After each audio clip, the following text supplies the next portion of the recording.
but there's also that downside to new growth of the gentrification. You know, you want, it seems that the trend is to bring in new development, and with that new development comes the gentrification. The wages and salaries are higher than the previous communities members, and that kind of, outside of development, anybody, I mean, as far as new revenue, creating new revenue, what are the options aside from, it seems, the development seems to bring the downside of gentrification. I mean, other areas, other ways, means? I think we need to, just talking theoretically, I think we need to rethink the relationship between the federal government and the local governments. And I'm not sure the appropriate form, but I think there needs to be some formula-based financial relationship with the cities and towns that go beyond CDBG, that can create a stable enough base of income that they won't be driven to make financial arrangements with developers that they feel aren't in their interest but feel they have no choice. I think one of the problems was going back with 30 years or so when the individual federal programs got done away with and were put into block grants, and then the decision was made to let that money go through the state instead of going directly to the towns, with the exception of CDBG. I mean, isn't that the only exception really? CDBG exists on a statewide level, but communities such as Burlington, Concord, Boston are all entitlement communities and receive entitled and direct allocation. So smaller towns like well, Dover actually has a direct allocation. Yeah, but I mean, we're an exception in New Hampshire. Right. I mean, I think that's part of the problem that you were talking about, and you were mentioning. I mean, the fact is, there should be a better way to have this money go from the federal government to local the local government, and not be at the mercy of the governor to allocate after somebody's already made the decision how much Massachusetts, Vermont, or New Hampshire gets.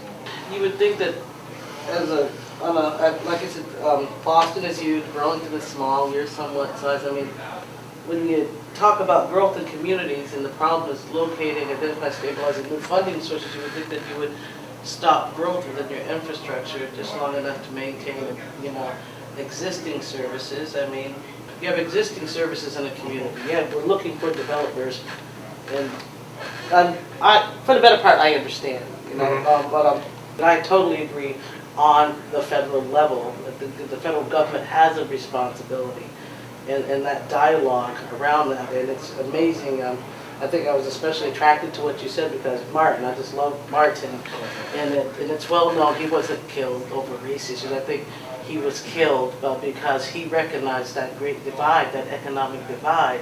We're going to take the next step. Yes, and he's going to step up to the plate, and we've stalled. We have stalled, and this is what we're dealing with now. And so, you know, I think the two things that I've always struggled with, and I think reflecting you and reflecting a little bit what you're talking about, is one, is we are at the mercy of the lack of a national government policy around corporations and how we treat corporations. In other words, Burlington, but whether better or worse, is competing with the next community over, which is competing with the next region over, which is competing with the next state over, which is competing from region to region. And we're all doing that because the federal government says it's good for business. Frankly, for some businesses to come in and try to get as much money out of my community as possible to locate there, which is what BRA does, and which we try to do a little bit, but because we can't stand it too much. We, you know, just to sort of say somewhat competitive.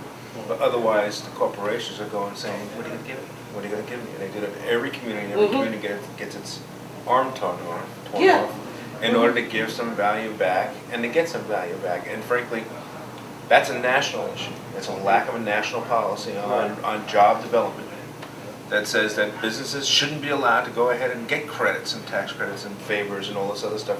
It should be even playing field. Whatever it is, you do it. Now, you want to create incentives for jobs and for lower income communities. I think you can work through systems of that. But what we're usually getting are, you know, credits to corporations, which just go to bottom line, which don't come back to the community at all. You know, and I think that's the lack of a policy that, because I can't influence that. No, but I also think, you know, I mean, but the national policy or state policy, national policy is really the way to get everybody from bleeding. And then the second thing you talked about was about land use. I think that, we could talk about more democracy on how the city spends its money, but frankly, it's like 107 cops or 108 cops, Seven you want cops, 100, you want 100, you want a fire truck over there, or you want a fire truck over there. That's what we're going to spend time on, Ultimately, it's a little bit of, and you move it along. That's really, how do you raise the money? And then what do you do with the land in your community? And how you raise the money. Where do you get the money from? And what do you do to the land? Those two things, I think, are the most important things for local communities. And frankly, I think it's what gets people jazzed. Yeah, so People get excited about it. Yeah. If I give, and I've done this, I give a piece of land for either a supermarket or a recreation center. Mm-hmm. And the neighborhood people go wild. Especially and they if want to know about it. participated in the process. Yeah, let alone giving it away to some corporation for for free, for gifts. Yeah, really. And I think democracy in terms of the use of land is really where it's at. Like, as you were talking about it, what happens when, right now, people can make their own individual deals. And as you were saying, that means Burlington's competing with Montpelier, and whichever one comes up with the best deal for the corporation gets the location. Mm-hmm. And what we were trying to do with the infrastructure impact fee was to level that playing field to make sure that at a minimum, anybody coming into a community, at least in New Hampshire, then we obviously going to talk regionalization of it, would be paying roughly the equivalent amounts for their impact on the infrastructure from water, sewer, roads, schools. And that would take away from this discretionary, almost like bidding against each other, because everybody would be on a roughly level playing field. And to me, the next step would be incorporating what you've done here in Burlington to involve the people in looking at the development, what is better for your community, democratizing that, and the playing field's level because AT&T comes in, they pay the same impact fee as somebody else that comes in for the same piece of land, as long as it's going to be general use. And it may take away the cutting of deals behind closed doors that nobody ever sees, and give more revenue to a community that's willing to invest in its own infrastructure. And it will produce revenue. The revenue's there to try to meet the need that the development's going to require. And that, because you only get so much you can do in the tax base. And I think using the land and democratizing the process like you have here, having your neighborhoods and your committees, I don't see that in my community that much. I don't see it in New Hampshire in general. Because of the water issue, I'm in different parts of New Hampshire working with town meetings and stuff. And I was really fascinated by what I heard this morning. I think water issue is the same thing as land issue. It's the same kind of thing.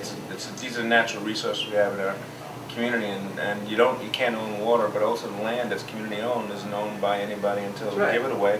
But it's real conscious and clear and straightforward, and the community is getting real benefits and real dollars, getting the lease fees, getting dollars, all that stuff, and also you're determining what goes there. For you, I would say, supporting all. I know that it's always hard work, and I would say to you, boy, probably the best situation for you would say, that's our land now. We'll take it. We'll determine who goes there, and we'll give you a little part of it. But be all right. We'll see. Well, we'll give you 10%. We're keeping the rest, and we're going to determine who goes there. That's the mark. That's now you're jumping in the middle of it and controlling things, and really now you're having now you have real control. There's a strong participatory process around both the development of the RFP, the request for proposal, and a review of the developer's proposals. But the dilemma is that unless you have a segment of your progressive community that's working on the development plans, you're really captive to the developers in terms of what they want to put the kind of stuff on the land. Yeah. So you can have a participatory process around making the selection between the developers. Yeah. But if you haven't somehow gotten a progressive developer into it, your choices are really, limited in terms of not going with any development or going with something that is really half the way. You don't want to be limited to no development or bad development. Yep. And there's got to be something in the middle. Yeah. But you're going to have some people who look at what the developer comes in with and says, well, that's no good. I'd much rather have nothing. I really am interested in the organizing, sort of the bottom line. Like, I'm really curious as to, when you talk about we doing this and everything, how are you democratizing the process that you've been involved in to get these things accomplished that you've done already? You know, how is the, trying to get people organized enough to do that? Is it to be that participatory accountability or something? It's difficult to do. So there's a benefit that over the last 40 years, there's been an active community development sector that in Roxbury is in Roxbury and across the city. So it's not GBIO, is it?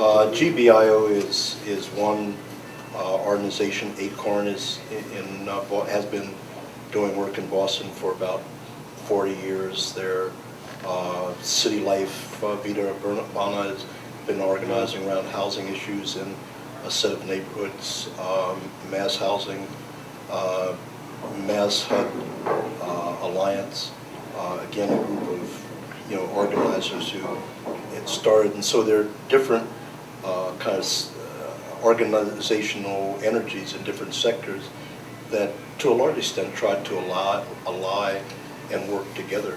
So that all the leaders knew each other.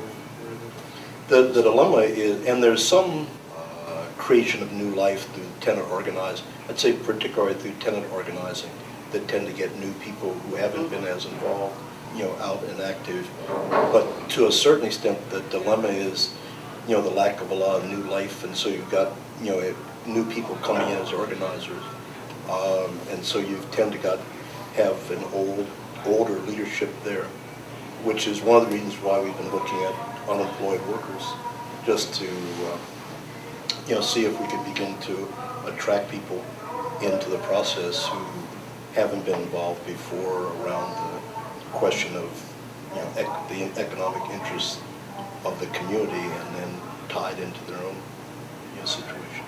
To a large extent, when I talk about we in a lot of these situations, we is that network of community organizers around the city tend to work together. Was it, I don't know if people are familiar with Dudley Street neighborhood initiative. There was the community that had the most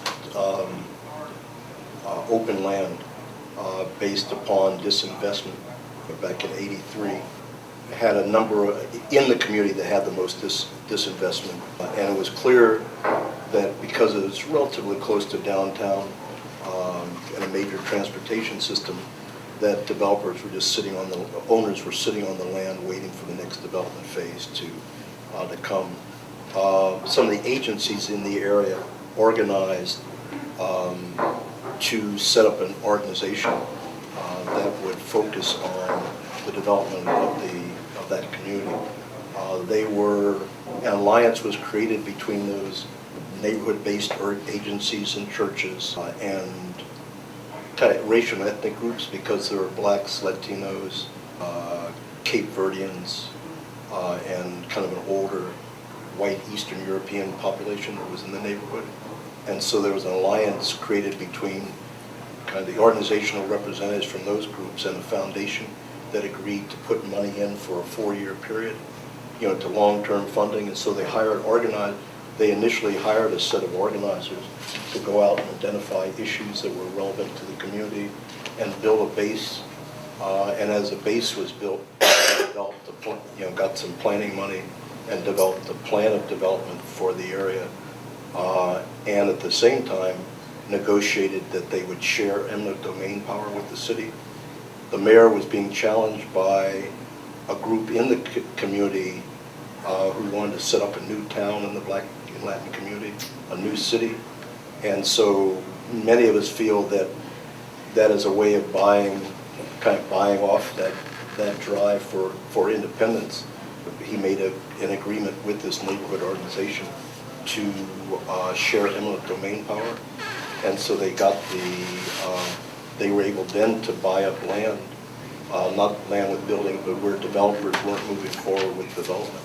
They were able to use the eminent domain power to buy the land, and created a land trust, and then put that land in a land trust. And then the land trust has been getting proposals from developers who would then develop within the framework, develop housing on the land trust. The major dilemma now is that people who bought into the land trust 5, 10 years ago are saying, I can't cash in on the market. And D&I said, you know, the land trust says you got it at a bargain basement price in order to maintain the affordability over time. And they say that doesn't matter. You're depriving us of our right to, you know, to cash in on the American dream. And so there's a whole there's one or two people who've just been very vocal and very persistent, has gone to the governor, the mayor, the city councilors, and just keeps pushing away that the land, that these people somehow are just taking away our rights from us. They agreed to buy the property back from her. You don't like you're familiar with the land trust model, basically? Yeah. You have a lease land and you basically you're giving away your rights to a certain amount of appreciation in exchange for helping out, being able to buy your own home. You can't do it otherwise. Really want to change it. And the value has escalated, and now people want to cash in, even though they got in. The next generation is going to have to pay through the nose in order to be able to afford there, and that's what you want to avoid. Right. You're trying to avoid the gentrification of that neighborhood by keeping the prices. You know, you're giving up something, but you're exchanging that for the next generation to afford to live there. That's what you're doing. And you just don't want to compromise.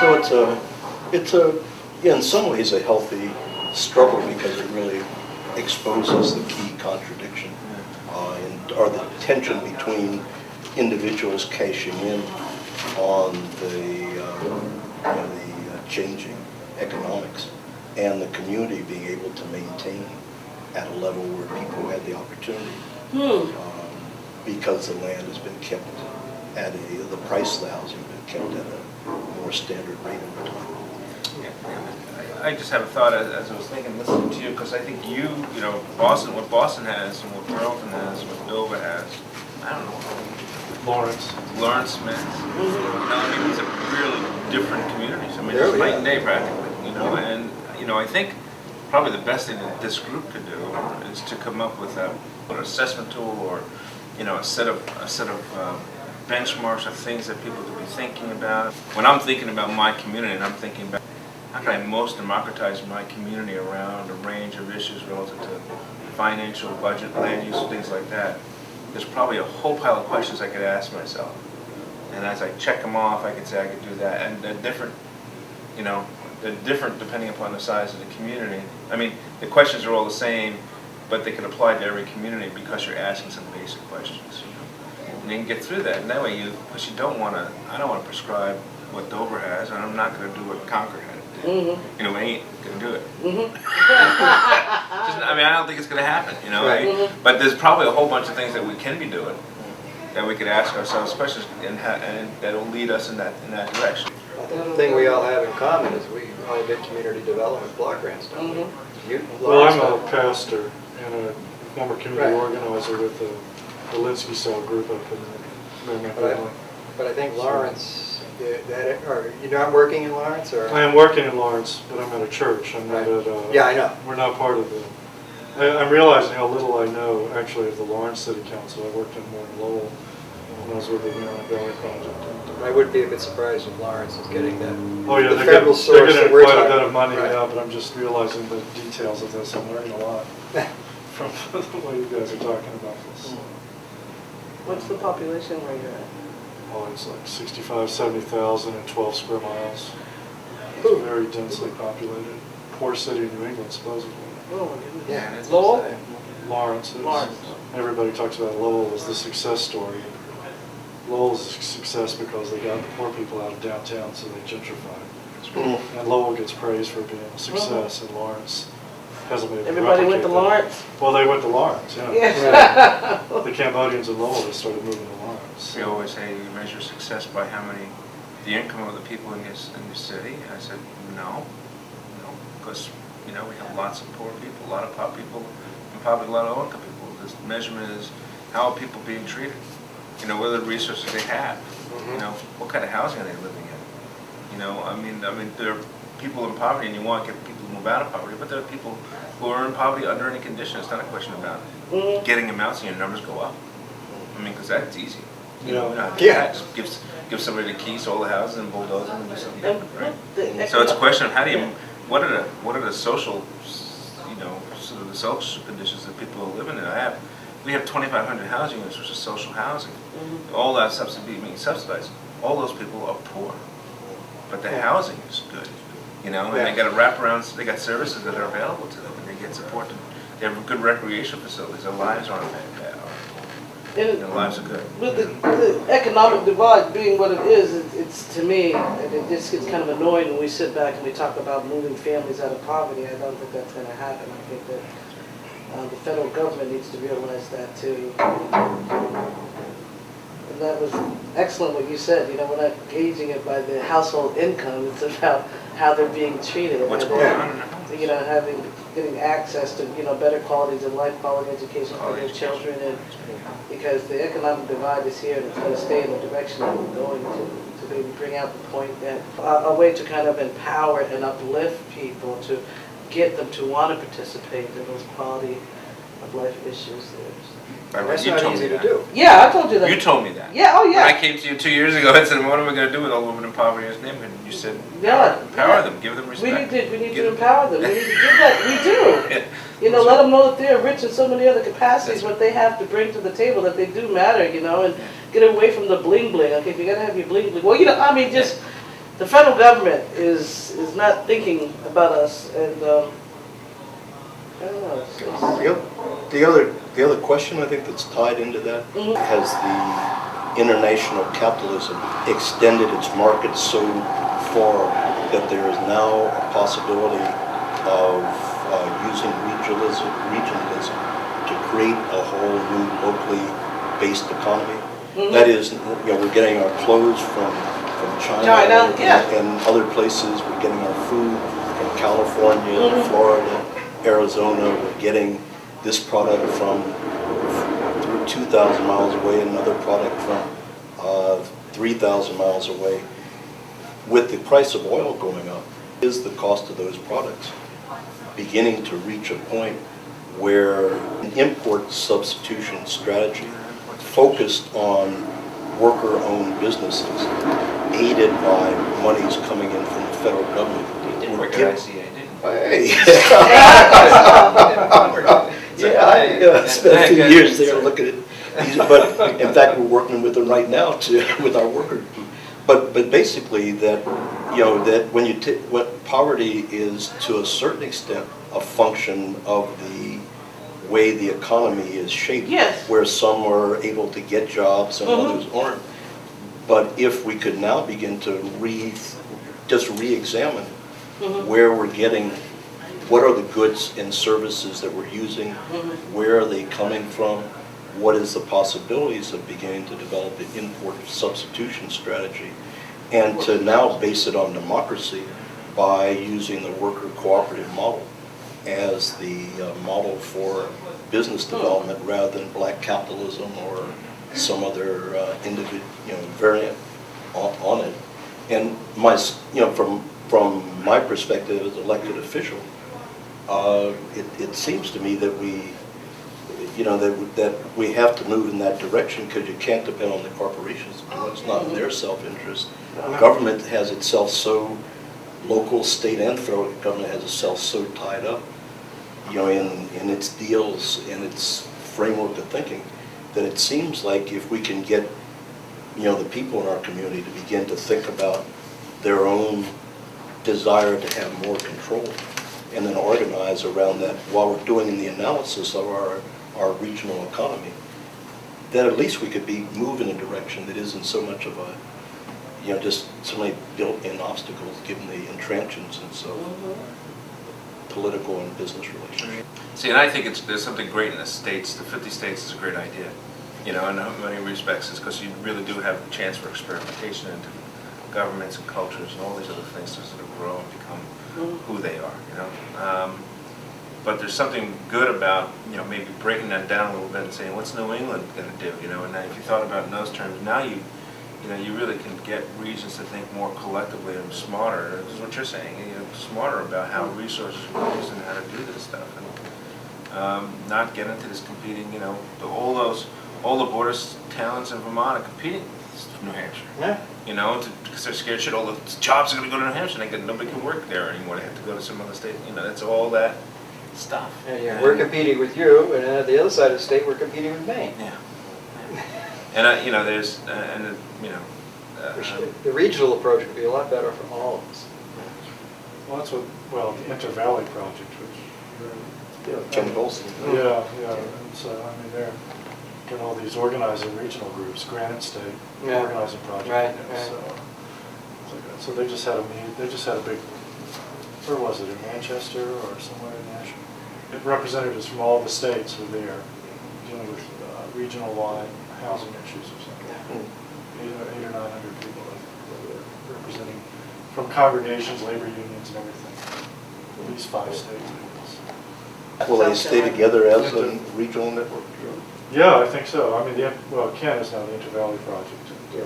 So I guess that's what I'm interested in, is how do you, because when we talk about this, but on the ground, I mean, even the churches that are supporting this thing, a lot of them are weak. Yeah. One reason I'm in an urban congregation right now is just how do you regenerate these things so that they actually have some power, because these groups are losing their legs under them or something. Yeah.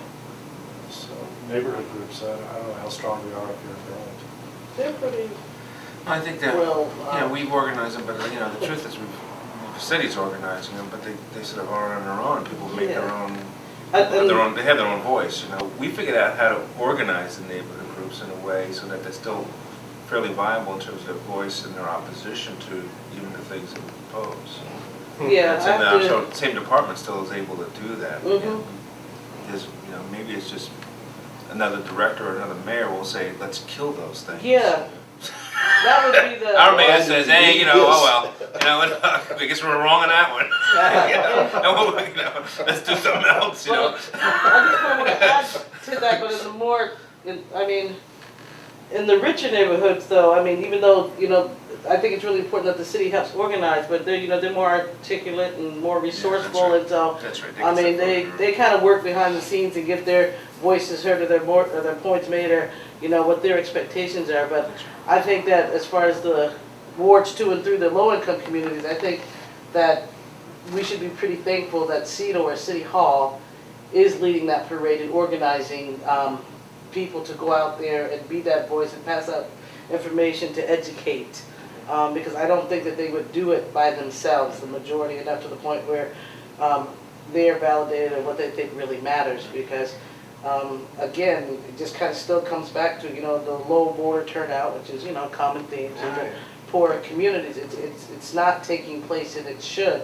But as far as getting the issues out front, CEDO's doing a good job about that. I think the city of Burlington as a whole has a lot of great programs in place that people can have their issues heard and seen, and if they don't say anything, you know, the people are out there looking out for the best interests, and sometimes, you know, you get confronted with where do you draw the line, where's that obligation, you know, around taking care of your neighbor when he doesn't feel like taking care of himself. You know, just on that note, question I wonder is whether in some of the smaller areas, the whole issue of organizing the unemployed as an under served sector is relevant, because I know in Boston it is, but I wonder if in some of the small towns there are groups of people who are just suffering silently. You know what? I work at the food shelf, and I'm going to take. Can you come back and share these We do that. comments with the others? I work at the food shelf. And,